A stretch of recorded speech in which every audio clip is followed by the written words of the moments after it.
ایک ایسی مخلوق جو انسانی آنکھ سے نظر نہیں آتی۔ حدیث کے مطابق یہ آگ کے شعلوں سے پیدا کیے گئے اور قرآن پاک میں سورہ جن ان کا واضح ذکر کرتی ہے۔ دوستو، جنات آج بھی اس دنیا میں موجود ہیں۔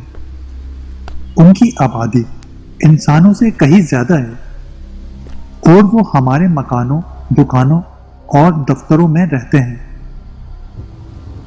ہم ان کو تب تک نہیں دیکھ سکتے جب تک یہ خود اپنی نشاندہی ظاہر نہ کر دیں۔ جس طرح انسانوں کی قومیں اور ان کی نسلیں ہوتی ہیں، بالکل اسی طرح جنات بھی مختلف اقسام کے گروہوں میں بٹے ہوئے ہیں، اور آج کی کہانی کا تعلق بھی اسی قسم میں سے ہے۔ اس قسم کے جنات کو صلات کہا جاتا ہے۔ صلات عورتوں کے جنات کی ایک قسم ہے۔ در حقیقت یہ دھوکے باز، فریبی اور مکر کرنے میں انتہائی ماہر ہوتے ہیں۔ یہ ریگستانوں، صحراؤں اور ان میں چھپے نخلستانوں میں پائے جاتے ہیں، اور عام طور پر یہ خوبصورت عورتوں کے روپ میں پائے جاتے ہیں۔ ان کا نشانہ صرف شادی شدہ مرد ہی ہوتے ہیں، کیونکہ صلات کی سب سے پسندیدہ غذا مرد کا دل ہوتا ہے۔ عرب، ایران اور ترکی کے سب سے قدیم لٹریچر میں صلات جنات کا ذکر ہوتا رہا ہے، اور انہی روایتوں میں ایک ایسی کہانی بھی ہے جہاں ایک صلات نے مرد سے سچ مچ محبت کی تھی۔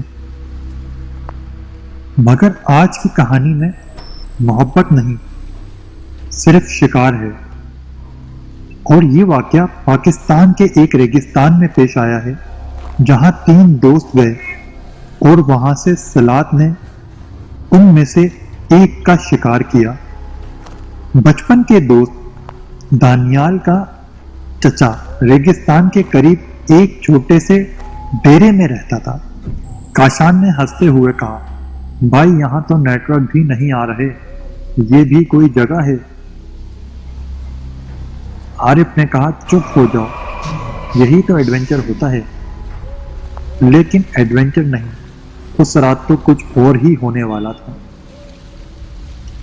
رات کے 11 بجے تینوں دوست آگ جلا کر بیٹھے تھے۔